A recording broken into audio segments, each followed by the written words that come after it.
kinds of stuff. There was never a dull moment at the Bowery. It was like a freak show, Dick used to say. There was a I remember freak show. Dick Lay used to say, as long as we keep it like a freak show, they'll keep the people coming back. And he did. He kept them coming back every time. The Freakin' Deacon is on Myrtle Beach Video Network, remembering the places and faces that made Myrtle Beach famous. The legendary award-winning radio personality sits down with entertaining guests every week to chat about the old days in Myrtle Beach. Amazing stories, shocking facts, and incredible pictures to back it up. At least some of the stories. It's Freakin' Flashback, only on Myrtle Beach Video Network. Hey, how you doing? Freakin' Deacon here with Freakin's Flashbacks. And we're talking about Myrtle Beach in the early days here. I wanted to do a show where, not necessarily to talk about business, but to talk about some of the characters that make up this fun city. And one of the guys is here with me right now, and I'm going to tell you something. This is Victor Shama. Now, Victor, I've known this guy since, how old were you, 10 years old? Probably about that age. Now the guy is an entrepreneur. He's major. He owns the Bowery, the eighth wonder of the world, the home of Alabama. How you been doing? I've been doing great, thank God. I'll tell you what, man. You are in between Myrtle Beach and Brooklyn? What part of New York are you from? I live on the Jersey Shore, and sometimes I was raised in Brooklyn, but I've been in Myrtle Beach for over 50 years, 53 years. Is that right? Let me get my gum out of my mouth. I'm breaking the first rules here. When you interview somebody, let me stick it under the table. Hey, look, let me ask you something. Your father had a beachwear shop, right? It's right next to where the Bowery is now. What was the name of that place? I forgot already. It was called Discount Center back in 57, 58. My dad had a shop there. And your brother Stuart, you and he were kind of playing around, goofing off on the streets back in those days before you started chasing chicks. Is that it? Well, my brother Stuart came in a lot later. Than he came back, and he came in the late 60s. But we were hanging out there when I was a kid, young. And back then it was only Memorial Day to Labor Day we used to open. I'll tell you what, man, we had some good times back in those days, didn't we? They were great. Do you remember me on the boulevard back in those days? Not really as far as in the 68, but if we go back towards the 70, 73, 74, right. Yeah, I remember it clearly. Yeah, the fog came from before your eyes, and you saw the man, right? You finally discovered Freakin' Deacon was in town, huh, buddy? We all heard of the Freakin' Deacon back then. Well, I'm going to tell you what, man. You have really, you've paved a good, nice gold path to the doors of the Bowery. Let me ask you this. When you were working for your father, riding around your bicycle, as I remember you as a kid, I'm really giving away my age right now. Did you ever dream that one day you'd be taking over that whole complex right there, and you would own what, Duffy's, the Bowery? What else you have down there? We got a few pieces down there.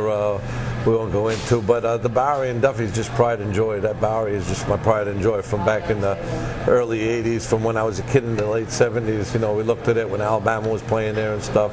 We used to hang out there all the time. At those days, we could hang out in there when I was 14, 15, 16. Never thought I would get the chance to buy it or be in that scene for the rest of my life, but I'm there now. I'm telling you what, buddy, and he has done extra fine as an entrepreneur. This guy has really taken that thing to the ultimate. I mean, he even had Randy Owen had his wife's 50th birthday party there. Correct. Yeah. That's pretty impressive. That was great. That was a great party. He surprised her at the Bowery. See, Randy met his wife at the Bowery. She was 16. That's right. So he met his wife there, and they came back for the 50th. He surprised her at a party in the middle of the winter, and it was just great time we had. That was, man. That was a lot of fun. Do you remember the Bowery back in the old days? Do you remember back before you took it over when I think it was Dick Layer and some of those guys had it? Jones had it before you, right? Well, Jones took it from me. I at least took it to Jones for a few years, but Dick Layer, who had Sloppy Joe's, and Pat, his wife, when Dick died, Pat took it over from him, and they made it. It was a great bar back then. I remember it clearly as can be. I mean, we had a lot of great times. We had Bouncing Betty there. We had the girl dancing on the ceiling there. They had the guy swallowing the swords there. They had a little star dancing, a little Indian lady. They had all kinds of stuff. There was never a dull moment at the Bowery. It was was like a freak show, Dick used to say. It was a I freak remember show. Dick Lay used to say, as long as we keep it like a freak show, they'll keep the people coming back. And he did. He kept them coming back every time. Yeah. Well, I'll tell you what, man, that's some good times. You know, as a matter of fact, many years ago, the guy came to town. He's from Anderson, South Carolina. I'll never forget him. His name was Mac McGuire. Anybody out there know Mac McGuire? Anderson, South Carolina? Anyway, he would do impressions. He was good. And I was out on the streets back then, before I ever got into radio, doing impressions, acting like an idiot. I got up on the stage with Mac at the Bowery, and we did a couple of breaks together. It was kind of neat. Like a one-day career, but hey. But anyway, it just seemed like anybody at that time could even come off the street, jump up on the stage, do their thing. It just didn't matter. It's kind of it didn't matter. It worked great. They just entertained the people. Back then, it was entertainment that counted, and I guess that's how Alabama got there. They learned how to entertain the people and get the people, and they loved them from that. You know. It's not if they could play music. People don't know if they could play or sound good. They just know if they could be entertained.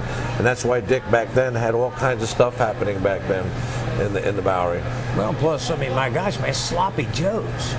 Sloppy Joe's And was it's another great story, right? That's an institution in itself. It's the only place I know where you can go have food, arcade, bingo, have dogs they gave away in the middle of the restaurant. Yeah, I got a story about that for you. They were open 24 hours. They dozed. They never closed. You know, it was great back then. Yeah, let me tell you something. When I needed money back in those days. I was a poor man when I came to the beach, a very poor man. I had absolutely nothing. I'd done anything to eat. He came to me one day, says, Deacon, how'd you like to make a couple of bucks? And you know, I love their meat tea and 3 because you get it for $1.25, something like that. He says, look, we'll set up a deal down here in the bingo parlor. Says, you know, those little puppies we got outside, they had puppies in a cage. And said, these cute little puppies, they're just little teeny cutesy little puppies. The girls that go by that love them, people that buy them, they want to come in, they want to win a puppy. Say, all right, so you either get the puppy or you get $100. You get your choice if you win. Well, it was kind of a setup. I hate to admit this, but it was kind of a setup. And so I played the game. I won, and I chose the puppy. So I go outside, I pick up my puppy, I bring the little puppy back in, I set up there, and as a setup, I thought, well, I'll play another couple of games to make it look good, so it look like we're not trying to sly nobody, you know what I'm saying? So anyway, I leave, I walk down the street, I go down Ocean Boulevard, everybody wants to pet my puppy.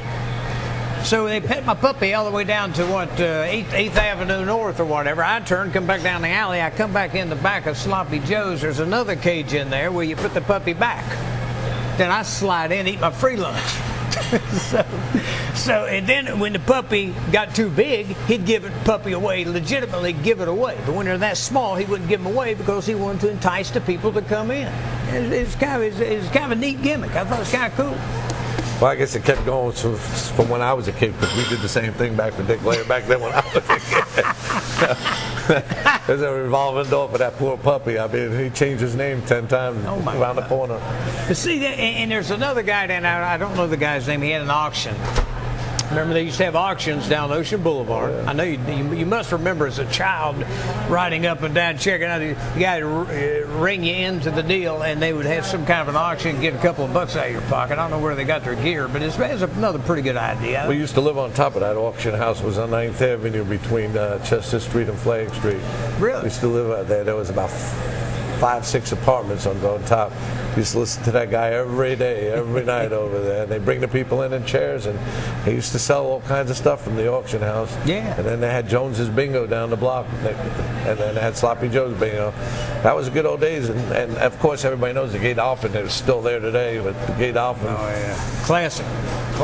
And the Gay Dolphin, that's another story in itself. My buddy Buzz down there, our buddy Buzz Plyler, of course his daddy started that, and they had a little small amusement park right next to where the Dolphin is today.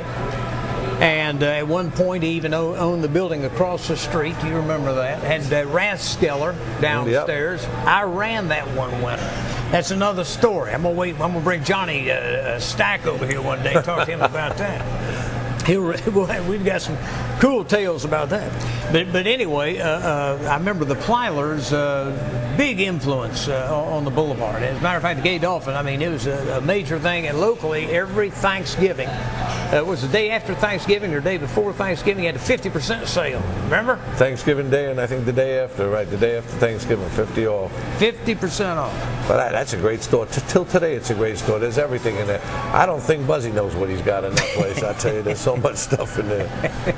Well, they never kind of novelty known to mankind. He's got it from a nickel to, I'd say, a few $1,000 pieces in there. Some Yadro glasses and figurines and all kinds of crystals and stuff.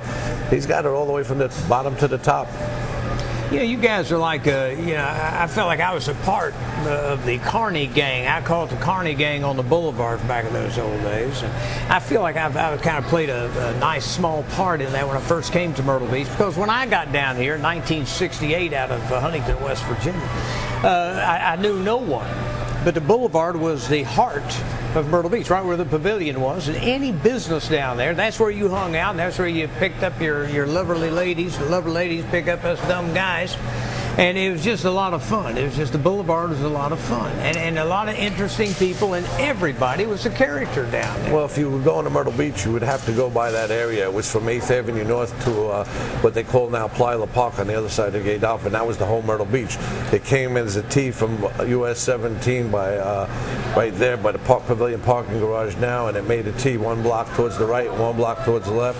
And everybody who came to Myrtle Beach had to cruise that boulevard or had to come down in that area, whether they went to the Magic Attic or they hung out at the Pavilion. The Pavilion had trapeze shows out on the beach. They had all kinds of clowns and different acrobats and all kinds of stuff. They had the fair going, the park going. Everything was a carny. The whole beach was a carny. It was a place to come to have fun, to amuse yourself and the kids, and take the kids and have a good time. Oh yeah. And most of the proprietors of the businesses down there were carnies. Yeah, they were family carnies, yeah. Even Mr. Houston ran the pavilion. He was an old carny. He brought the rides into that place. He did all roads led to Mammy's. Remember? All roads lead to Mammy's Kitchen. It was a famous place. That's what all said. Mr. Houston was a classic in himself. He was a real carny. He was a marketing guy at the carnival, rides. He did a hell of a job. He was strict. He ruled that place with an iron fist. He did. Yeah. I need to get somebody down here to talk to them too. We need to get somebody. You can join me if you'd like. We'll talk about the pavilion one day. That pavilion was something else. Look, when we come back, I want to talk to you again about Alabama. You know how they got their start at your club and all that. Okay, the 8th wonder of the world. Yes, sir. The Bowery. My buddy Victor Shama. This is the Deacon. We'll be back in just a minute. Are you ready, Earl? I'm ready, Cloud.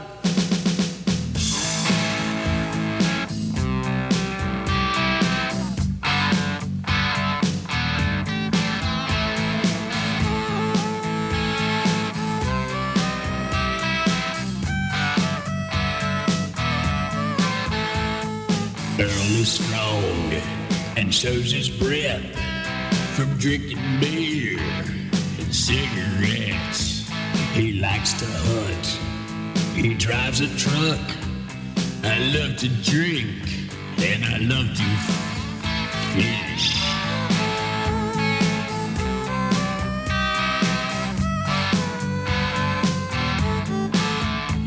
Cloud had to pawn his VCR to pay my tab down at the bar. His ex-wife wants another check. She's breathing down my redneck.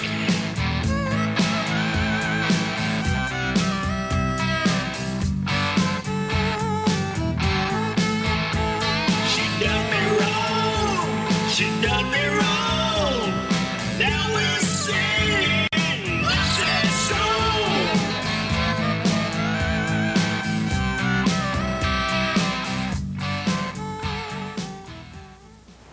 You're watching Myrtle Beach Video Network, delivering sun and fun 24/7.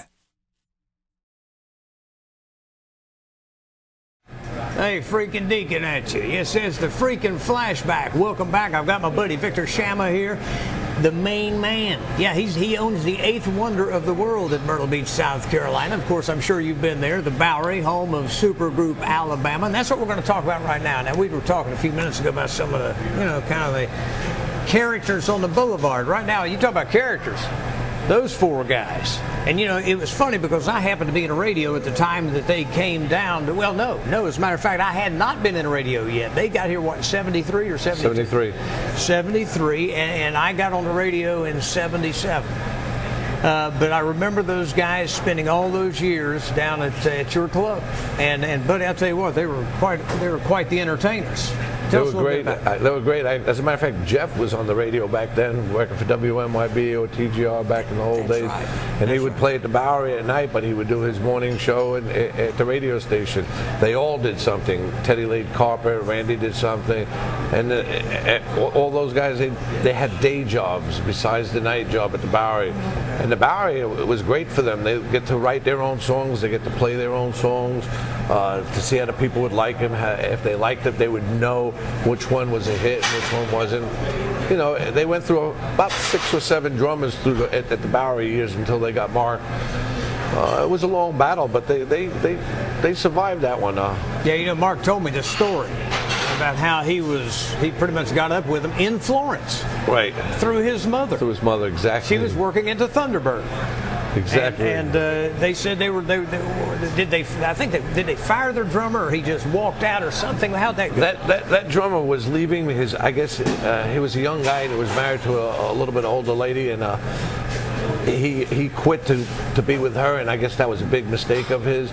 And then all of a sudden they were looking for a drummer, and Mark's mother stepped up, and he auditioned with them over there in was it Florence, and then they came down to the beach here, and they auditioned him in the Bowery Live. And I remember he came in, they parked his car. I happened to back into Mark. He had like an old brown Toyota there, and I backed into his car. We sat there and talked for a while. He got the job, and it was very interesting, to see him get the job, and how he added a lot of rock to it before. The drummer they had before was actually excellent. He had a deep voice, more like a Waylon Jennings voice. It was real deep, real good, and everything. And he was a skinny little guy. Then they went through a couple until they got Mark, and Mark took him to the top, I guess. Mark was like a good luck charm for them. I think so. I always compared the group itself to the Beatles. The Beatles went through their drummers, Pete Best, and then ended up, as soon as Ringo Starr hit it, man, they were flying for the stratosphere. And it seemed like the same thing with the group Alabama. It seemed as soon as Herndon came aboard, boom, pow, they were taking off. They had 21 number 1 hits in a row, or maybe more than that. That's right in a row. And that, I give credit to the Bowery for that, because all those songs Randy and Jeff and Teddy wrote themselves.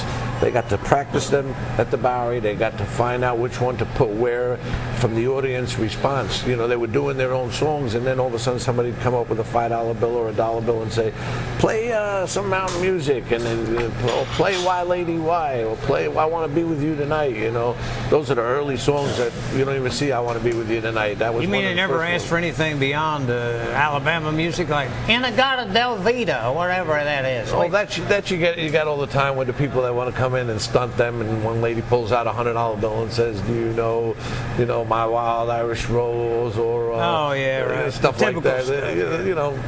Just stuff like that to try to stunt the band, but that's how they made their living there, at the Bowery. It's funny because when I was working at the radio station WKZQ, they would come down to the radio station, and what we do, we would get cassettes in. People who would want to get a job in radio, they send their auditions in on the cassettes. Well, those guys didn't really have a lot of money. You weren't paying them a lot of money. And so we would give them cassettes so that they would be able to listen. We would record some music for them, and then they would lay in bed at night and they'd harmonize, and that's how they really got it together. You know what I mean? So I've got to give KZQ a little bit of credit for helping out those guys too, and plus Yak Radio back then is YAK. That's where Jeff was performing as a radio personality. That's right. Those harmonies is what they keeps them on the top today. They have unbelievable harmonies. They're back together now again. the three of them. They're going to probably be on tour pretty soon and doing their thing. They're just unbelievable. They're an unbelievable group of guys. They're family people. They're very into family. They're very into people. There's no hang-ups. There's no drugs. There's no alcohol. There's nothing in there to interfere No with them. fun then, huh? Nah, they're pretty down-home guys. You know? I know it. I know it. I mean, they're into farming all day over there, except for Jeff. Jeff does his thing, and Jeff likes the music and entertainment and stuff like that. Well, you know, and Jeff's got a castle in Fort Payne, Alabama. A castle. I mean, we're talking a castle. The only thing he lacks is the moat. Where'd that come from? Oh, that castle's gorgeous. I've been there myself. Yeah. It's beautiful. It's got a guitar-shaped pool in the back. Incredible. It's beautiful. Oh, yeah. I had to go do a couple of their June jams in Fort Payne, so I had the opportunity to go to Randy's home and Jeff's home and Mark's home and of course Teddy. And Teddy had a real nice place there also, and a place down by the lake. That's where I met Carl Perkins, man. It was kind of surreal to know these guys when they had absolutely nothing, and then they're introducing me to guys like Alan Jackson, Carl Perkins, you know, some of the big guys with their, I mean, it's just incredible. It's nice to have friends in high places, isn't it? It's great to have them. It's great when they remember you when they're in the high places, when you're still at the same place you were. And to them, it's the same. They put on their pants the same way, their shoes the same way. They didn't treat me a bit different from when they made their first dollar to when they made their millionth dollar. I mean, they're unbelievable guys. They take care of us all the time. Let me ask you this. Did you pay them any decent money? Why did they have the can out there? They had to get tips. You weren't paying them right? Is that it, Victor? Well, actually, you get cheap on them, Victor? Is that the deal? No, actually, Dick Lair had the place when they were there. I bought it right after when Dick. You're blaming Dick Lair. Well, now, they didn't work for me. I wish they did work for me. You know, but back in those days when we used to close the Bowery back in the wintertime, we used to go on the road, and I used to roadie for them or sell shirts on the road for them. We'd go to Chiefs in Greenville or to Winston-Salem or to wherever they would have us, where the customers were coming from the Bowery. We would go there and play there for the wintertime and then get them to come back in the Bowery in the summer. And that was a thrill for those guys back then, wasn't it? Oh, it was great. It was great. We had a lot of fun on the road in those early days.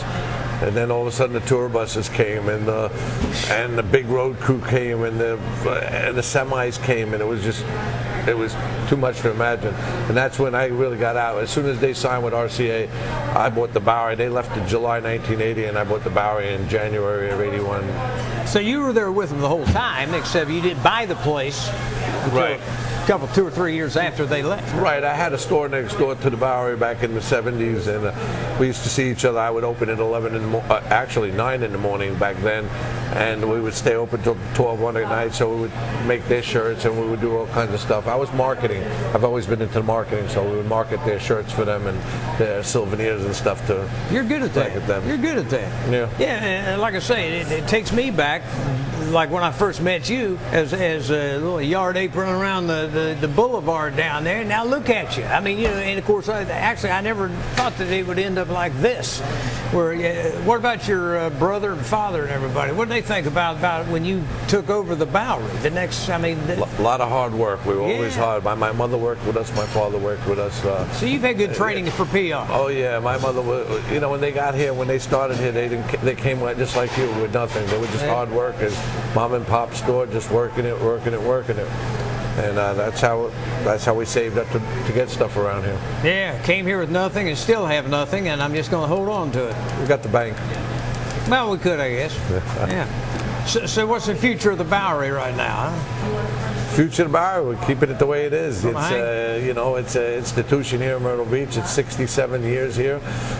We didn't change anything, you know, and we just try to keep the good entertainment and the old-fashioned look to it. Cool, man. Just a honky tonk. What's the name of the band you got down there now? We got the Bounty Hunters down there. Bounty Hunters, good group too. They're great. Victor, buddy, I appreciate you coming by and seeing us here. Okay, I'd like to flashback, and man, you're my first guest on this show, and it's an honor for me to have you on here because, like I say, remember you as a little kid. Now here we are talking about the good old days. I feel like an old dude now, but hey. It's always good to see you, Deke. Always. My pleasure, brother. Once you come back on, we'll talk again. Okay, my man? You got it, brother. All right. Thanks a lot. Thank you. Hey, appreciate you tuning in. Join us again next week. Yeah, it's Freakin Deacon here for Freakin's Flashbacks, all about Myrtle Beach and the good times.